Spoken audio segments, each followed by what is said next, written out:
আওয়ামী লীগ সরকার খাদ্য ব্যবসায়ী সাধন চন্দ্র মজুমদারকে খাদ্য মন্ত্রণালয়ের দায়িত্ব দেয় শুরু থেকেই এ নিয়ে দেখা দেয় সমালোচনা। তার সময় সিন্ডিকেটের মাধ্যমে ধান, চাল, গমের অস্বাভাবিক দাম বৃদ্ধি পায়।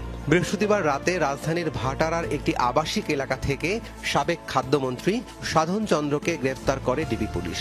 তবে তাকে ধান চাল সিন্ডিকেটের কারণে নয়, গ্রেফতার করা হয় তেজগাঁও থানার একটি হত্যা মামলায়। রাষ্ট্রপক্ষের আইনজীবীদের দাবি, সাধন চন্দ্র ছাত্র জনতার আন্দোলন দমনে মাঠে ছিলেন, তার মদদেই হামলা চালানো হয়েছে। সাধন চন্দ্র মজুমদার তিনি ফ্যাসিস্ট শেখ হাসিনার খুব কাছের একদম ঘনিষ্ঠজন ছিলেন। তাকে ফ্যাসিস্ট হওয়ার জন্য সর্বাত্মক সহযোগিতা করেছে এবং বৈষম্যবিরোধী ছাত্র আন্দোলনকে দমনের জন্য যে কোনো উপায়ে হত্যা, নির্যাতন যাই হোক না কেন দমনের জন্য তিনি একজন অত্যন্ত কাছের শেখ হাসিনার কাছের এবং সহযোগী। আদালত তাকে 7 দিনের পুলিশ রিমান্ড মঞ্জুর করেছেন এবং সতর্কতার সাথে জেল হাজতে তাকে যেন জিজ্ঞাসাবাদ করা হয়। তিনি একজন বয়স্ক মানুষ।